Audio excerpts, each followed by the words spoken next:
The explosion ripped through the underground parking garage at exactly 11:47 p.m., turning Catherine Sterling's luxury sedan into a twisted sculpture of flame and metal. The blast echoed off concrete walls like thunder trapped in a cave. Emergency lighting flickered to life, casting eerie orange shadows that danced with the real flames consuming the vehicle. Michael Stone dropped his mop with a clatter that seemed impossibly loud in the sudden silence following the explosion. His heart hammered against his ribs as he stared at the inferno 40 feet away.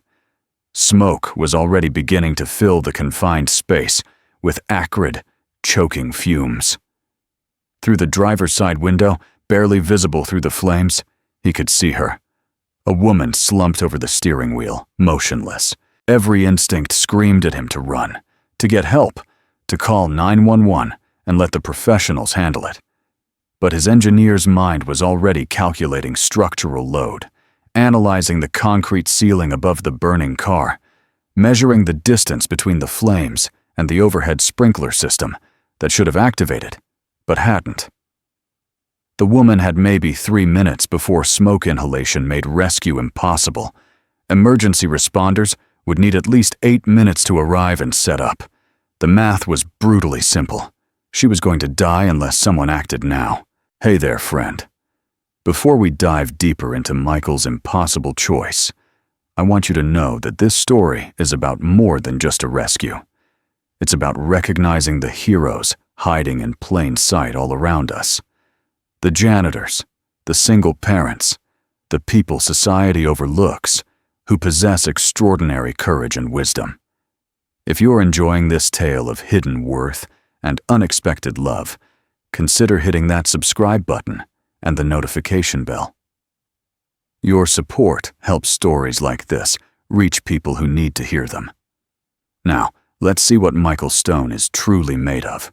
3 hours earlier, Michael Stone had been a different man in a different world. The world of his cramped one-bedroom apartment, where he was everything Emma needed him to be. He knelt on the worn carpet beside her bed, watching his 8-year-old daughter's small chest rise and fall in the rhythm that had become both his lullaby and his nightmare. "Daddy, why do the doctors need so much money just to make me better?" Emma's voice was soft, muffled by the stuffed astronaut she clutched against her chest. The toy was a relic from his NASA days, back when he believed the hardest problems in the universe involved orbital mechanics and heat shield calculations. Michael smoothed her dark hair, choosing his words carefully. "Sometimes the medicine that helps people get better is really complicated to make, sweetheart. Like when you build those amazing Lego spaceships. The more complex they are, the more pieces you need." She nodded solemnly, her brown eyes, so much like her mother's, studying his face with that unnerving perception children possessed. "Is that why you work at night now? To get more pieces?" The question hit him like a physical blow. He forced his expression to remain calm, even as his chest tightened with the familiar ache of sacrifice. "That's exactly right, Emma. Every night I work, we get closer to having all the pieces we need." She smiled then, the brilliant expression that made every double shift, every scraped knee from falling asleep on his feet, every moment of crushing exhaustion worthwhile. "You're the best daddy in the whole world, even better than the daddies on TV who wear suits." Michael kissed her forehead, breathing in the scent of her strawberry shampoo, mixed with the faint antiseptic smell that clung to everything since her condition had worsened. "Sweet dreams, little astronaut. Tomorrow we'll work on that Mars rover design you've been sketching." He waited until her breathing deepened into sleep before allowing himself to look at the medical bills stacked on the kitchen counter. Pediatric mitochondrial disorder. The word sounded clinical and manageable until you saw the numbers attached to the experimental treatment that might save her life. $250,000 for a procedure not covered by his basic insurance plan. Money that might as well have been $250 million for all his ability to obtain it. The irony wasn't lost on him. In his previous life, Dr. Michael Stone had helped design propulsion systems that cost more than most people's houses. Now he couldn't afford to save his own daughter's life. But that life, the prestigious career, the research grants, the academic accolades, had ended the night Sarah collapsed in their kitchen, her rare blood cancer already too advanced for conventional treatment. He'd walked away from everything to be with her during those final months, then stayed away to raise Emma alone. The janitor's position at Sterling Industries had been a godsend. Comprehensive health insurance, predictable hours that let him be home when Emma needed him, and the blessed anonymity of being invisible to the corporate world that had once known him as a rising star. Michael pulled on his work uniform, the name tag reading simply M. Stone, clipped over his heart. In the bedroom, Emma's drawing of a rocket ship was taped to the wall, her version of the Mars mission they'd planned together, complete with tiny astronauts that looked suspiciously like the two of them. Her technical accuracy was remarkable for an 8-year-old. She'd inherited his spatial intelligence, along with Sarah's compassion. The night shift at Sterling Industries was a world unto itself. Fluorescent lights hummed over empty corridors, while the cleaning crew moved like ghosts through spaces that buzzed with corporate energy during daylight hours. Michael preferred it this way. No awkward conversations about his background. No questions about why someone with his education was pushing a mop instead of designing spacecraft. He made his rounds with mechanical precision, his mind often drifting to engineering problems that had once challenged him. The building's HVAC system was poorly designed, creating pressure imbalances that made certain doors difficult to open. The elevator's safety mechanisms were outdated by at least 15 years. The parking garage's ventilation system couldn't handle the volume of vehicle exhaust during peak hours. These observations came naturally to him, muscle memory from years of analyzing systems and finding flaws that others missed. But they remained private thoughts, locked away with everything else from his former identity. Tonight felt different, though. Emma's latest test results had been worse than expected. Her energy levels were dropping faster, and Dr. Martinez had mentioned the need to accelerate treatment options with the careful tone doctors used when time was running out. Michael was cleaning the executive floor windows when he saw her for the first time. Catherine Sterling, working alone in her corner office at nearly midnight. Even from the hallway, her presence was commanding. She moved with the precise efficiency of someone accustomed to making decisions that affected thousands of lives and millions of dollars. He'd heard about her, of course. The youngest CEO in Sterling Industries history, she'd transformed her family's traditional shipping company into a diversified technology conglomerate. The business magazines called her brilliant but ruthless. The tabloids focused on her unmarried status and ice queen reputation. None of them mentioned that she worked 16-hour days, or that her office windows were always the last lights burning in the building.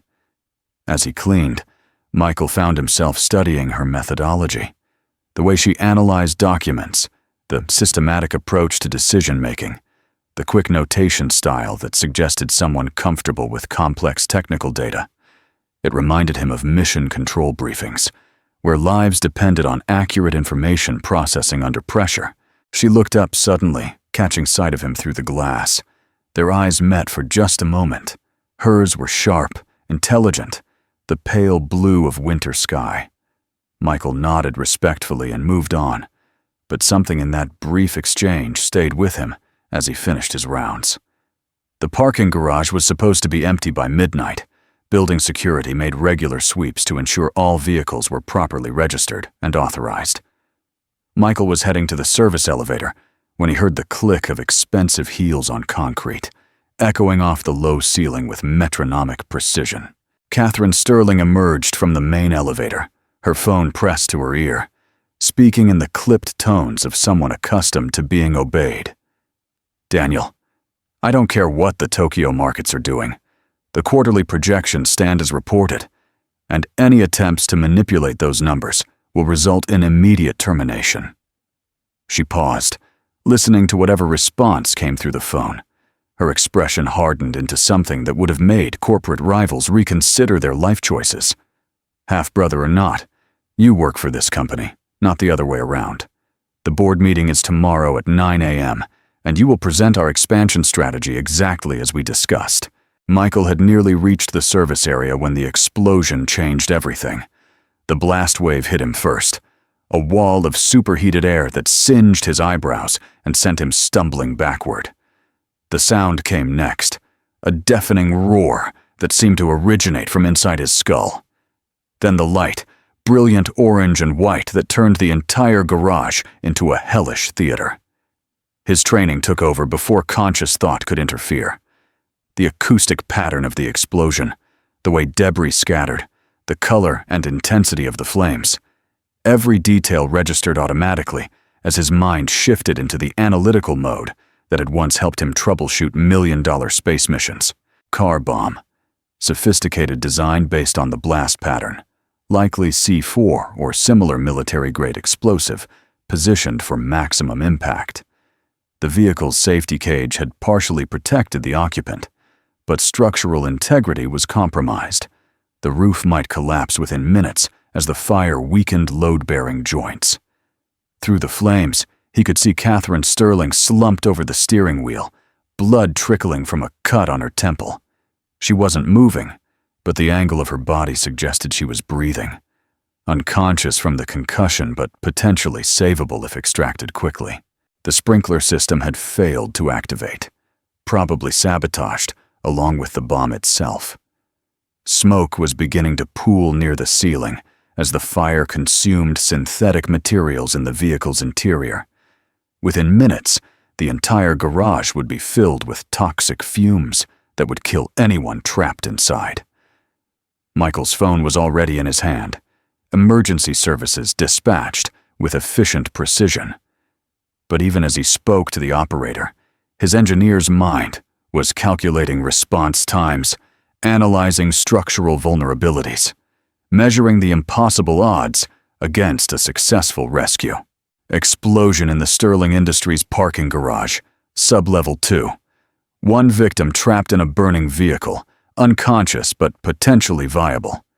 I need fire and rescue, paramedics, and structural engineers. Estimated time to total structural compromise is 4 minutes. Sir, are you qualified to make that assessment? The question stopped him cold. How could he explain that he'd spent 15 years analyzing failure modes, that his brain automatically processed load calculations and thermal stress patterns, that he could read a disaster like other people read newspapers? The answer was simple. He couldn't. Not without revealing everything he'd worked so hard to keep buried. Just send everyone, he said instead, then hung up and ran toward the flames. The heat hit him like walking into a furnace. Sweat evaporated instantly from his skin as he approached the vehicle. The driver's side was less damaged than the passenger side, where the bomb had been positioned, but flames were spreading rapidly through the interior. He could see Catherine more clearly now, definitely unconscious, her expensive suit torn and bloodied, but her chest was moving with shallow, regular breaths. The steering wheel had absorbed most of the forward impact. Her position suggested she'd been thrown to the left by the blast, probably saving her from the worst of the explosion. The door handle was burning hot, metal heated to nearly molten temperatures. Michael stripped off his work shirt, wrapping it around his hands as improvised protection. The cotton smoked and charred as he gripped the handle and pulled. The door was jammed, frame twisted by the blast. He braced his feet against the vehicle's body and pulled with everything he had. Muscles strained and his back screamed in protest. The door moved an inch, then another, metal groaning as it bent against itself.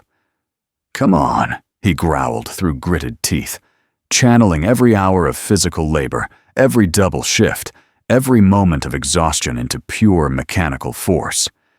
The door gave way suddenly, swinging open with a screech of tortured metal.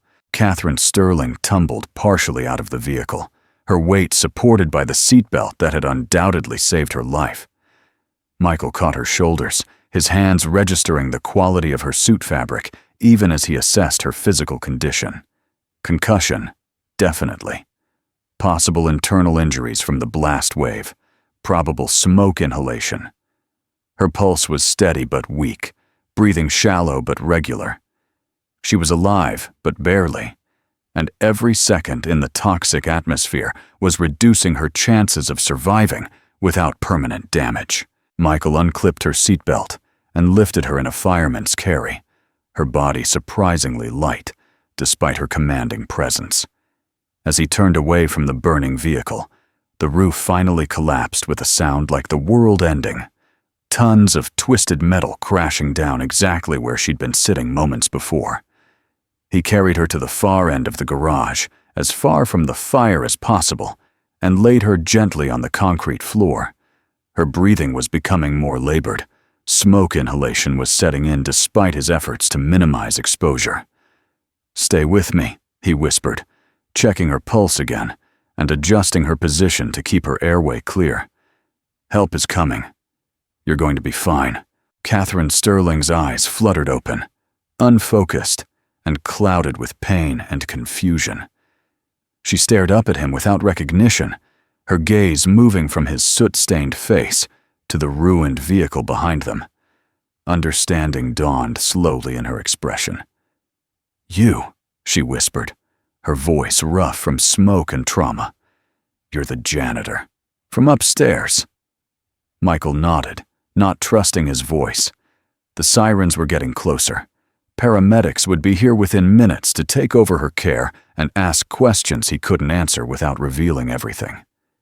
But Catherine wasn't finished. Her hand reached up weakly, fingers touching the burn on his forearm where he'd been too close to the flames.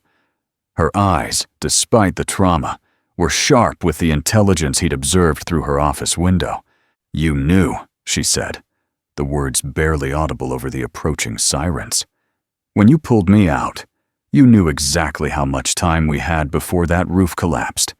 You calculated the structural failure point." The observation hit him like a cold shock. Even semi-conscious and injured, her mind was working, analyzing, drawing connections. She'd recognized expertise that shouldn't exist in someone wearing a janitor's uniform. "How did you know that?" Catherine Sterling asked, her pale blue eyes locking onto his with laser intensity. "Who are you, really?" The paramedics burst into the garage before Michael could formulate any response that wouldn't destroy the life he'd built for Emma. But as the EMTs took over Catherine's care, as police officers began questioning him about what he'd witnessed, as the controlled chaos of an emergency response swirled around them, he couldn't shake the feeling that his carefully constructed anonymity had just evaporated in the flames of an explosion that should have killed the most powerful woman in Seattle. Detective Ray Harrison had seen enough car bombings to recognize professional work when he encountered it. The device had been sophisticated, precisely placed for maximum lethality.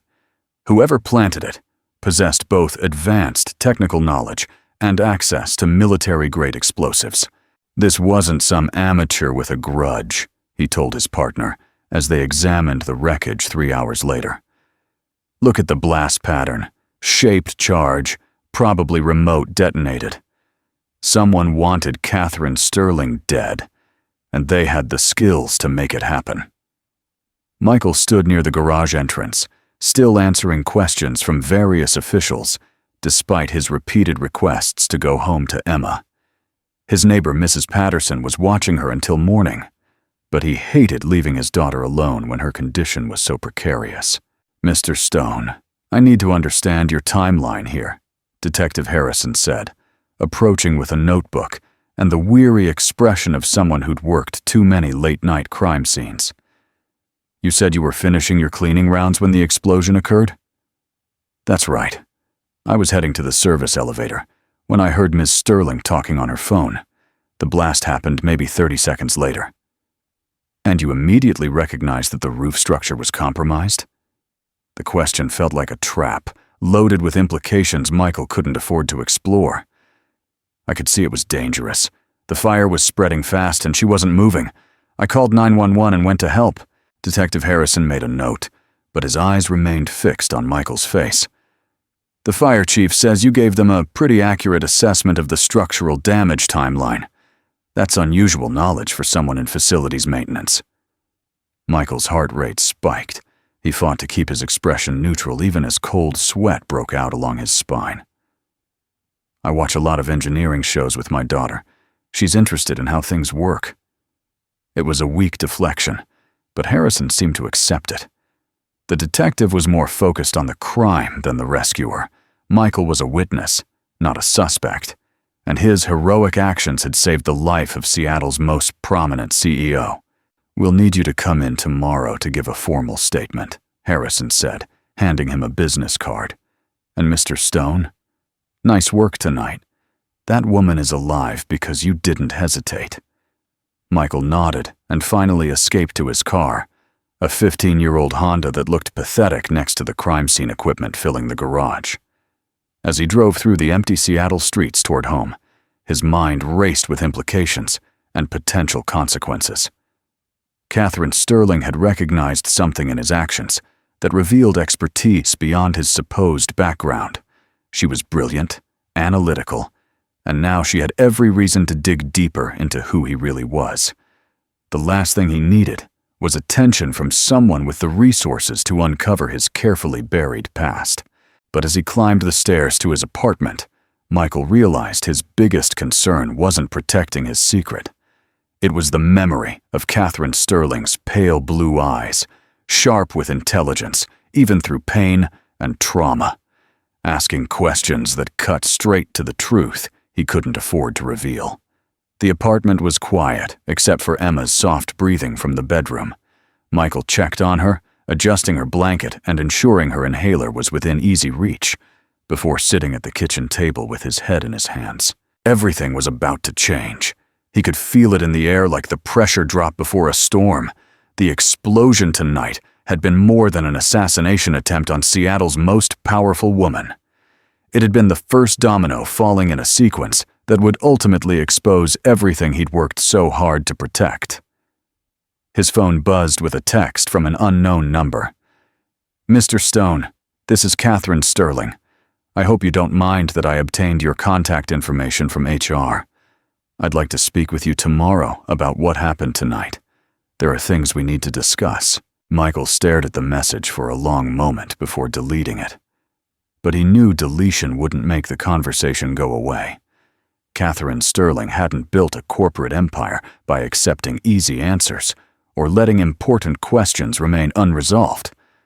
The woman whose life he'd saved was about to turn his world upside down, and there was nothing he could do to stop it. The summons came at 6 a.m., delivered by 2 FBI agents, whose stone expressions suggested this wasn't a social call. Michael opened the door of his apartment to find badges and grim faces. Behind them, neighbors peered through curtains with the morbid curiosity reserved for watching someone else's life implode. "Michael Stone, you're under arrest for conspiracy to commit murder and terrorist acts against Sterling Industries." The words hit him like physical blows. His coffee mug slipped from nerveless fingers, shattering against the floor in a spray of ceramic and caffeine. "What? That's impossible. I saved her life." "You have the right to remain silent," the lead agent continued, producing handcuffs with practiced efficiency. "Anything you say can and will be used against you in a court of law." Emma appeared in the doorway of her bedroom, still clutching her stuffed astronaut. Her pale face went white with terror as she watched strange men putting restraints on her father. "Daddy, what's happening? Why are they hurting you?" Michael's heart shattered at the fear in her voice. "It's okay, sweetheart. This is all a mistake. Mrs. Patterson is going to take care of you while Daddy sorts this out." But even as he spoke the reassuring words, cold dread was pooling in his stomach. Someone had planted evidence, constructed a narrative that painted him as the bomber rather than the hero. Whoever orchestrated Catherine Sterling's assassination attempt was now eliminating loose ends with surgical precision. The evidence was damning and professionally fabricated. Explosive residue on his work clothes that hadn't been there the night before. Financial records, showing mysterious deposits into an account he'd never opened. Testimony from a witness who claimed to have seen him near Catherine's car earlier in the evening. Daniel Sterling sat in the federal building's conference room 12 hours later, watching the news coverage with satisfaction that he carefully kept hidden beneath a mask of concerned brotherhood. The headline scrolled across the screen: Sterling Industries, Janitor arrested in CEO bombing plot. "It's tragic, really," he told the assembled reporters, with precisely calibrated sorrow. "To think that someone we trusted with access to our facilities would target my sister because of some perceived class resentment. It shows how careful we need to be about background checks for service personnel." The narrative was perfect, exploiting every prejudice about working-class desperation and corporate resentment. A struggling single father, jealous of his employer's wealth, desperate enough to commit murder for insurance money or revenge. The media ate it up with the hunger reserved for stories that confirmed their worst assumptions about societal divisions. But Daniel had underestimated Catherine Sterling's analytical mind and her stubborn refusal to accept convenient explanations. Catherine Sterling had built her empire by questioning assumptions and following evidence wherever it led, regardless of how uncomfortable the destination might be. She sat in her private hospital room, her head still wrapped in bandages, reviewing security footage and police reports with the methodical precision that had made her Seattle's most formidable business leader. Something was wrong with the official narrative. Michael Stone's actions during the rescue had been too precise, too professional for someone motivated by simple heroic instinct. His knowledge of structural engineering and emergency response protocols suggested training far beyond what any janitor would possess. "Pull his employment file," she instructed her assistant, Rebecca, who'd arrived with coffee and a stack of documents despite Catherine's medical leave. "I want everything: application materials, references, employment history going back 20 years. The FBI is investigating a terrorist plot.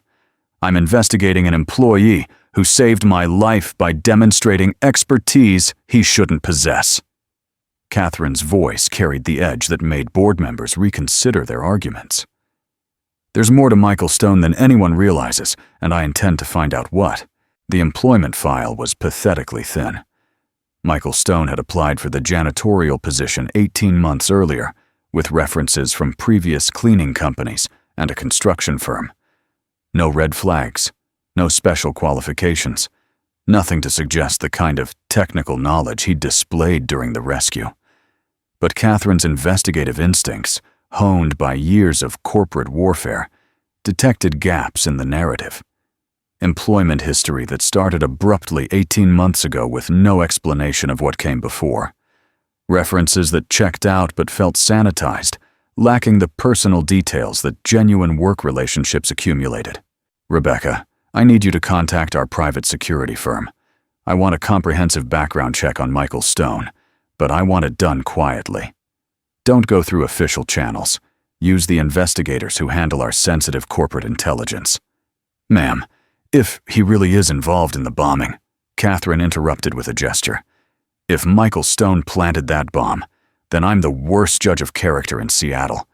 But if he didn't, then someone went to considerable trouble to frame him, and I want to know who and why." The answer, when it came, was more shocking than she'd anticipated. The private investigator's report arrived in Catherine's penthouse office 2 days later, delivered in a sealed envelope marked "Confidential Eyes Only." She read it twice before the implications fully registered.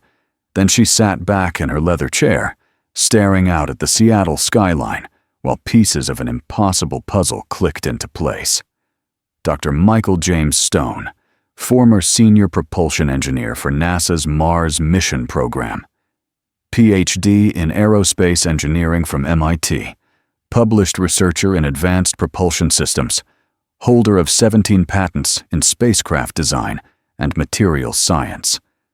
A rising star whose career had ended abruptly 4 years earlier when he'd taken extended leave to care for his terminally ill wife. The accompanying photographs showed a different man, younger, confident, wearing the polo shirts and khakis of academic success.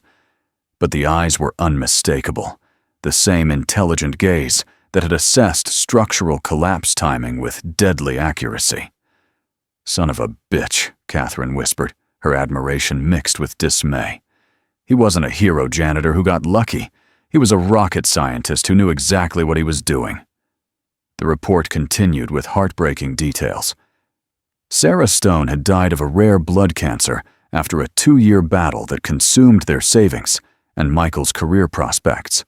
He'd never returned to aerospace work, instead disappearing into service jobs that provided health insurance for his daughter's increasingly serious medical condition. Emma Stone, age 8, diagnosed with pediatric mitochondrial disorder. Treatment costs estimated at $250,000 for experimental gene therapy, not covered by standard insurance plans. Catherine closed the file and reached for her secure phone. The call was answered on the first ring. "Federal Detention Center." "This is Catherine Sterling. I need to speak with the warden immediately about scheduling a visit with one of your inmates." The federal holding facility was a concrete monument to human failure. All reinforced walls and fluorescent lighting that sucked the life from everything it touched. Catherine Sterling walked through metal detectors and security checkpoints with the grim determination of someone preparing for the most important negotiation of her career. Michael Stone sat at a metal table in the visitor's room, wearing an orange jumpsuit that made his skin look sallow. His hands were cuffed to a chain around his waist, the restraints clicking softly whenever he moved. When he saw her enter, his expression shifted from surprise to something that might have been shame. "Miss Sterling, you shouldn't be here." Catherine took the seat across from him, noting the exhaustion in his eyes and the way his shoulders curved inward as if he were trying to make himself smaller. "Dr. Stone, we need to talk." The title hit him like a physical blow. She watched color drain from his face as he realized his carefully constructed identity had been exposed. "I don't know what you mean." MIT, class of 2003.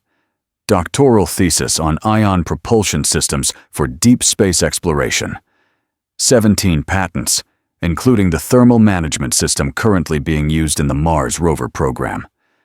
Catherine's voice was matter-of-fact, but her eyes held a warmth that hadn't been there during his arrest. "The question isn't who you are, Michael. The question is why someone with your background is sitting in federal custody for a crime we both know you didn't commit." Michael stared at her for a long moment, his analytical mind racing through implications and potential responses. Finally, the careful walls he'd built around his emotions cracked just enough to let the truth escape. "Because I was stupid enough to think I could disappear," he said, his voice rough with defeat. "I thought if I became invisible, if I just kept my head down and did honest work, I could protect Emma from the kind of attention that destroys families." "Emma's sick." It wasn't a question. Catherine had read the medical files attached to the investigator's report. Michael nodded, unable to trust his voice when discussing his daughter's condition.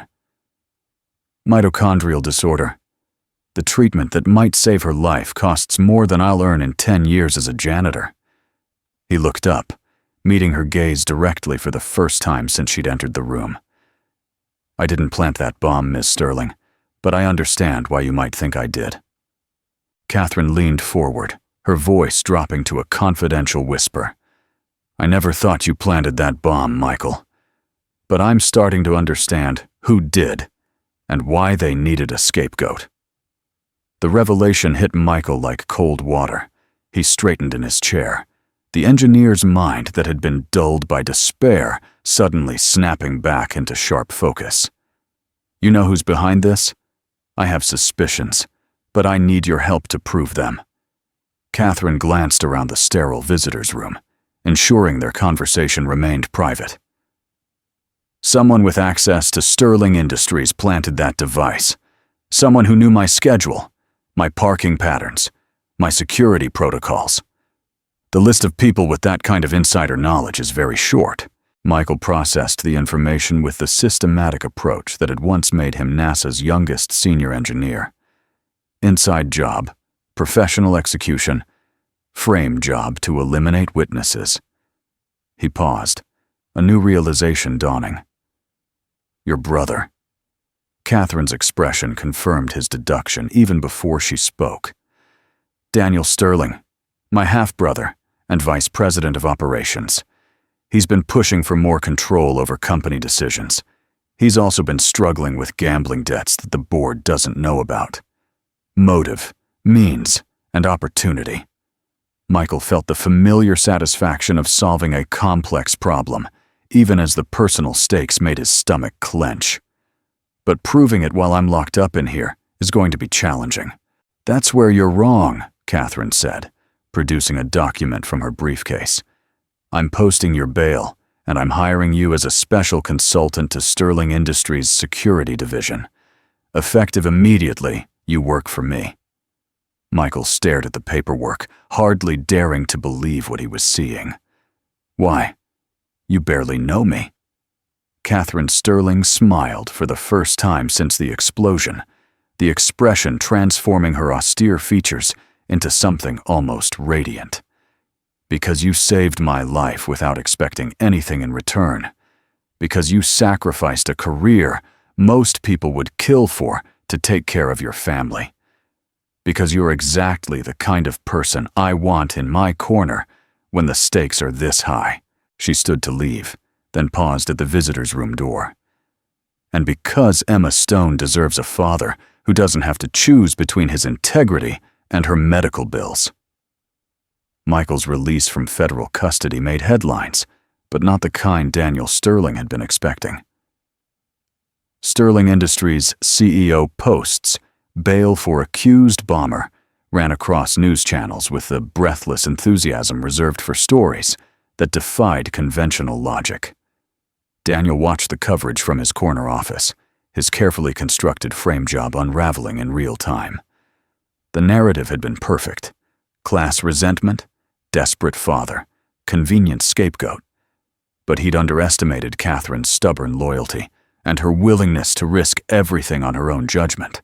His phone rang with the harsh electronic tone that meant his bookie was calling. Daniel let it go to voicemail, knowing the message would be another ultimatum about payments past due. The assassination attempt had been his last desperate gamble to inherit Sterling Industries before his debts caught up with him. Now Catherine was not only alive, but actively investigating the bombing with her new security consultant, a man whose background Daniel had completely failed to research before selecting him as a patsy. Sir? His assistant's voice came through the intercom with unusual hesitancy. Ms. Sterling is here to see you. She has someone with her. Daniel straightened his tie and composed his expression into concern mixed with confusion. Send them in. Catherine entered his office, followed by Michael Stone, who looked remarkably composed for someone who'd spent 3 days in federal custody. Both of them carried themselves with the confident bearing of people who held winning cards in a high-stakes game. Daniel, we need to discuss your concerns about security protocols, Catherine said, taking a seat without being invited. Specifically, your recommendations for improving our executive protection measures. Of course. I'm glad you're taking this seriously after what happened. Daniel's response was smooth, practiced. He'd been preparing for this conversation since the bombing failed. The fact that a disgruntled employee could get so close to harming you shows serious gaps in our screening procedures. Michael spoke for the first time, his voice carrying an authority that made Daniel reconsider his assumptions about janitors and their place in corporate hierarchies. Actually, Mr. Sterling, the security gaps suggest something much more serious than inadequate screening. I'm sorry. Who are you to make such assessments? Dr. Michael Stone, your sister's new security consultant. Michael produced a badge that Catherine had expedited through her government connections. I specialize in analyzing complex systems and identifying points of failure. Daniel felt the first cold prickle of genuine fear. Something about Michael Stone's calm confidence suggested knowledge that went far beyond what any janitor should possess. "Doctor? I thought you were in building maintenance. Aerospace engineering, actually. MIT PhD, 15 years with NASA before I changed careers." Michael's smile was pleasant, but his eyes held the sharp focus of a predator who'd identified prey. "Your sister thought my technical background might be useful in understanding how someone managed to plant a sophisticated explosive device in a supposedly secure parking garage." The conversation continued for 20 minutes, with Catherine and Michael asking questions that seemed random but felt increasingly targeted. Daniel answered carefully, maintaining his facade of concerned family member, even as sweat began to gather at his hairline. When they finally left, Daniel immediately called his contact, a former military explosives expert who specialized in untraceable wet work. The phone went straight to a disconnected number message. The net was closing with mechanical precision. Catherine Sterling and Michael Stone worked together with the complementary efficiency of two brilliant minds focused on a common goal. She provided corporate resources and insider knowledge. He brought analytical skills, honed by years of solving problems where failure meant death. Daniel's gambling debts total almost $3 million, Catherine reported during their evening strategy session in her penthouse office. "He's been using company accounts to cover the payments, which explains why our quarterly numbers have been inconsistent." Michael reviewed the financial records spread across the conference table, his engineer's mind organizing patterns and inconsistencies with systematic precision. "The timeline matches perfectly. His debt escalated 18 months ago. The first irregularities in company finances started 16 months ago. When embezzlement wasn't enough to cover his obligations, he moved to a more permanent solution. Murder his own sister to inherit the company," Catherine said matter-of-factly, though Michael could hear the pain beneath her controlled tone. "I knew Daniel was ambitious, but I never thought he'd go this far." Michael's phone buzzed with a text message. His expression shifted to concern as he read the screen. "It's from Emma's doctor. Her condition is deteriorating faster than expected. Dr. Martinez wants to discuss accelerated treatment options tomorrow morning." Catherine saw the fear in his eyes, recognizing the same desperate parental terror that had driven his decision to disappear into menial work rather than fight for the career he deserved. "How much time does she have? Without the gene therapy? Maybe 6 months." Michael's voice was steady, but his hands trembled slightly as he set down the phone. "With the treatment, her prognosis is excellent. But $250,000 might as well be $250 million. "Not anymore," Catherine said quietly. "Sterling Industries' executive health plan covers experimental treatments for family members of senior staff. I signed the authorization papers this afternoon." Michael stared at her, hardly daring to believe what he was hearing. "Catherine, I can't accept." "You can, and you will," she interrupted, her CEO voice brooking no argument. "Your daughter's life isn't negotiable, Michael, and neither is the fact that you earned this by being exactly the kind of person Daniel will never be." The moment stretched between them, heavy with implications that went beyond employer and employee, beyond gratitude and obligation. Michael saw something in Catherine's eyes that reflected his own growing feelings, the recognition that they'd become partners in more than just investigating corporate crimes. "Thank you," he said simply, the words carrying the weight of a father's infinite gratitude. Catherine's response was interrupted by the shrill ring of her secure phone line. She answered with clipped efficiency. "Sterling." The voice on the other end was Rebecca, speaking rapidly with barely controlled urgency. "Ma'am, you need to get somewhere safe immediately. We just intercepted communications suggesting Daniel is escalating his timeline. He's hired a professional to eliminate both you and Dr. Stone tonight." The abandoned warehouse in Seattle's industrial district was the kind of place where corporate executives went to disappear permanently. Daniel Sterling waited in the shadows, with the patient stillness of someone who'd finally committed to the unthinkable. His hired killer was a compact man with dead eyes and the economical movements of someone comfortable with violence. "They'll arrive within the hour," he reported, in the flat tone professionals used when discussing murder. "The woman's security detail has been neutralized. It'll look like a robbery gone wrong." Daniel nodded, though his stomach churned with the reality of what he'd set in motion. Killing Catherine had been an abstract business decision until this moment. Now, waiting for her death, the full weight of fratricide settled on his shoulders like a physical burden. But $3 million in gambling debts wasn't abstract. Neither were the threats from men who collected debts with blowtorches and power tools. Catherine's death would solve all his problems and position him to inherit Sterling Industries without the complications of shared leadership. The warehouse door opened with a squeal of rusted hinges. Catherine Sterling entered alone, her movements careful but confident, despite the obvious danger. Daniel felt a moment of genuine surprise. Where was her security team? Where was the rocket scientist who'd become her shadow? "Hello, Daniel," Catherine said, her voice echoing in the empty space. "We need to talk." "Catherine, what are you doing here? It's not safe." "Cut the act." Her words sliced through his pretense with surgical precision. "I know about the gambling debts. I know about the embezzlement. I know you planted that bomb." Daniel straightened slowly, abandoning any pretense of innocent concern. His hired killer emerged from the shadows, weapon drawn but not yet aimed. "You should have died in that car, Catherine. It would have been cleaner for everyone." "Cleaner for you, maybe," she replied calmly, showing no fear despite being outnumbered and apparently trapped.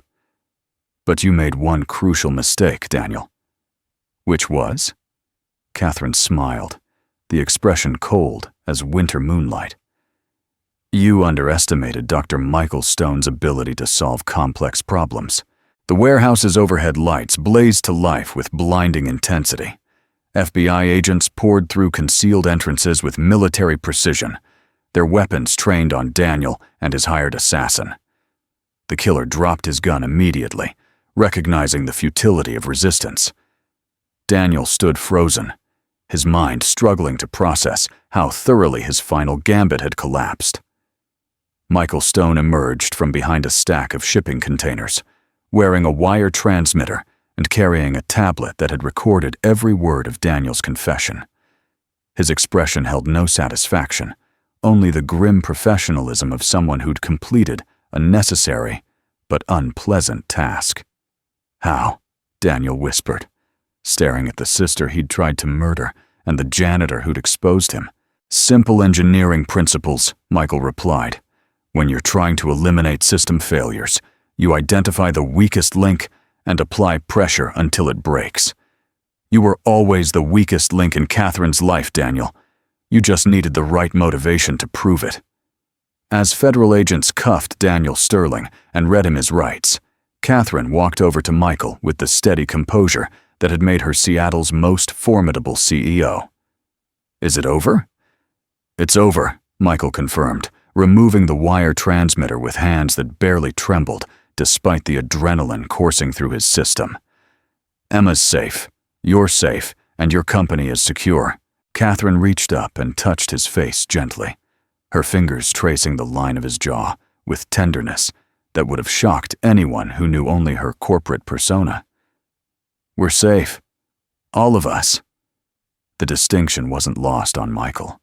Somewhere between the explosion and the warehouse confrontation, they'd stopped being employer and employee and become something that didn't have a name yet, but felt like the beginning of everything he'd given up hope of finding. 6 months later, Emma Stone was running across the playground of Seattle's most exclusive private school with the boundless energy of a healthy 8-year-old whose genetic disorder had been completely eradicated by cutting-edge medical treatment. Michael watched from a bench, no longer wearing a janitor's uniform, but a tailored suit that marked his position as Sterling Industries' Chief Innovation Officer. The job title barely captured the scope of his responsibilities. He'd revolutionized the company's approach to technology development, bringing aerospace engineering principles to problems ranging from logistics optimization to renewable energy systems. His first quarter had generated more patent applications than Sterling Industries had filed in the previous 5 years. "Daddy, watch this," Emma called out, demonstrating her mastery of the monkey bars with the fearless confidence of a child who'd forgotten what it felt like to be fragile. "Very impressive," Catherine said, settling onto the bench beside Michael with 2 cups of coffee and the comfortable familiarity of someone who'd become part of their daily routine. "She's gotten stronger every week since the treatment." Michael accepted the coffee gratefully, their fingers brushing in a contact that still sent electricity up his spine, despite months of courtship conducted with the careful precision of 2 people who had too much to lose by rushing. "Dr. Martinez says her test results are better than normal range now. The gene therapy didn't just cure her condition, it optimized her cellular metabolism." "She's going to be extraordinary," Catherine observed, watching Emma organize a complex playground game that seemed to involve engineering principles and team management. Just like her father, the compliment still had the power to make Michael's chest tighten with emotion. After years of invisibility and diminished expectations, being seen and valued for his true capabilities felt like emerging from underwater and breathing freely for the first time. "I have something for you," Catherine said, producing a small wrapped box from her purse with the slightly nervous energy of someone stepping into uncharted territory. Michael opened the box to find a key. Not the symbolic key to her heart that romantic comedies favored, but a practical house key attached to an address tag. The address was in Seattle's most prestigious neighborhood, close to Emma's school, but far from the cramped apartment where they'd struggled with medical bills and limited possibilities. "Catherine, I can't accept this. It's too much." "It's not a gift," she clarified, her cheeks coloring slightly with the vulnerability that she rarely allowed anyone to see. "It's an invitation. Emma needs a yard for her rocket experiments, and I need a family to make that enormous house feel like a home." The word family hung in the air between them, loaded with implications and promises that went far beyond real estate transactions. Michael looked from the key to Catherine's face, seeing past the corporate steel to the woman who'd risked everything to save his life and his daughter's future. "Are you proposing to me, Catherine Sterling?" Her laugh was warm and genuine, transforming her austere features into something radiant. "I'm proposing that we stop pretending this is just about business partnerships and security consulting.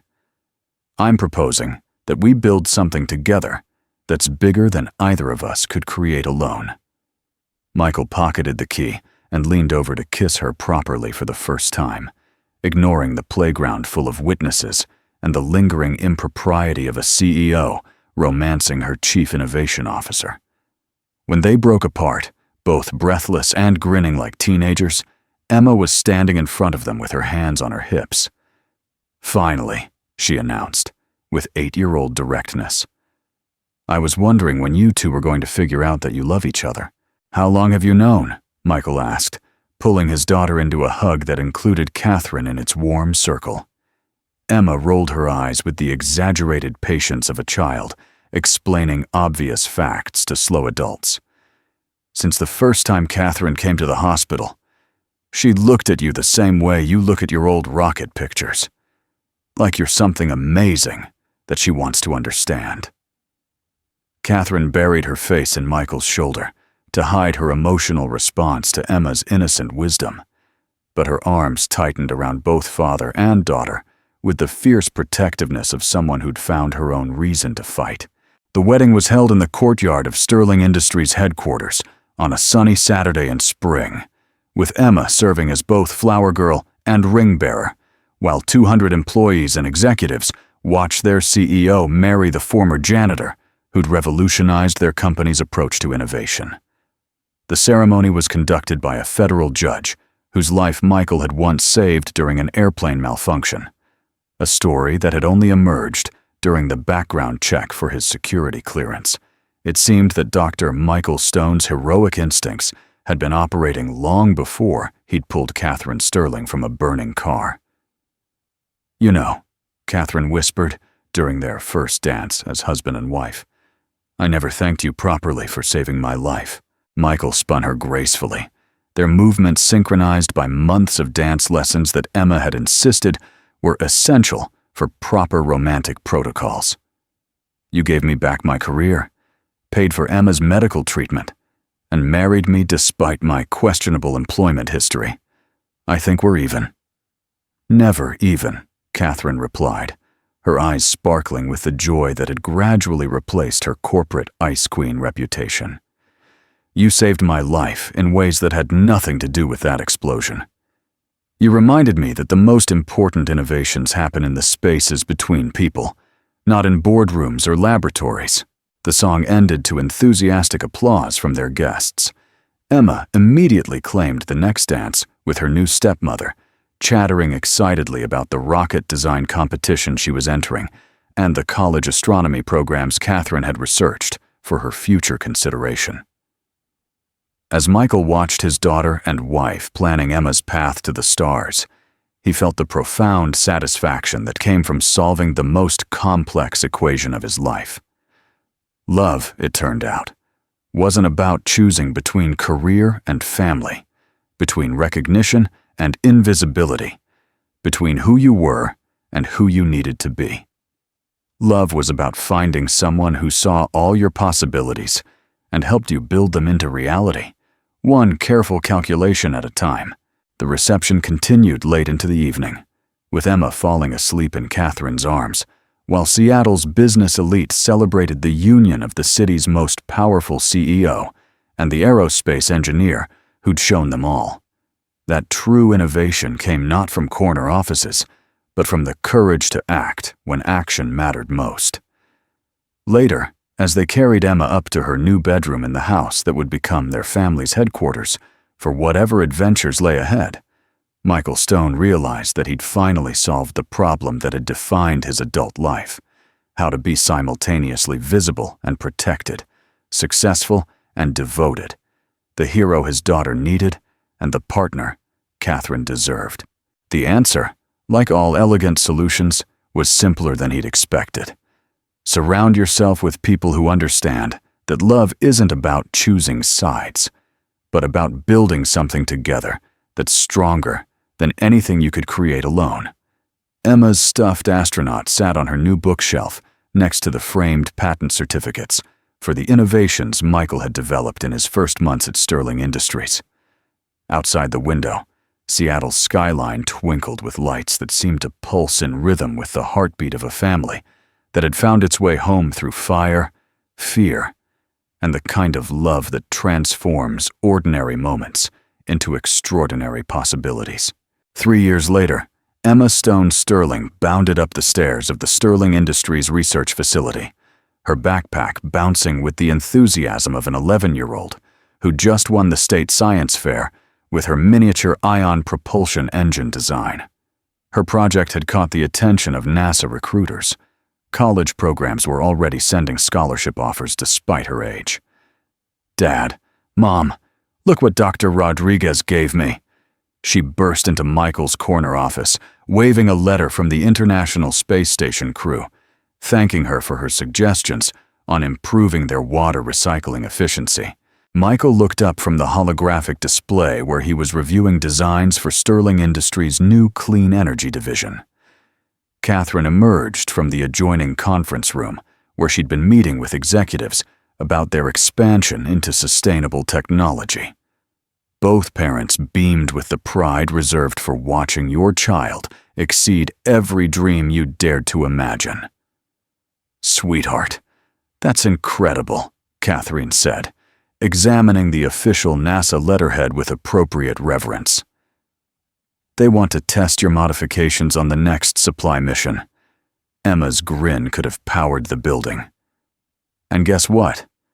They said if the tests work, I can watch the launch from Mission Control when I turn 16. Can we go? Please." Michael exchanged a look with Catherine over their daughter's head, the silent communication of partners who'd learned to read each other's thoughts across boardroom tables and breakfast conversations. They'd built something extraordinary together, not just a family or a company, but a foundation for the kind of future where brilliant children could reach for stars without worrying about medical bills or class limitations. "I think we can arrange something," Michael said solemnly, then broke into a smile that matched Emma's excitement. "Sterling Industries has some connections in the aerospace industry." Catherine wrapped her arms around both of them, looking out at the Seattle skyline that had once seemed like an impossible barrier between worlds. Now it looked like a launching pad.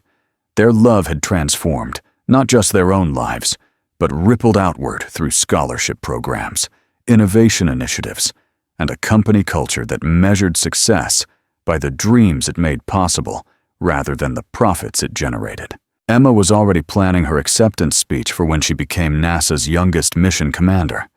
Her parents were planning a lifetime of making sure she never had to choose between reaching for the stars and staying grounded in love. Sometimes the best innovations they'd discovered weren't technical breakthroughs, but the simple recognition that every person deserves the chance to become extraordinary.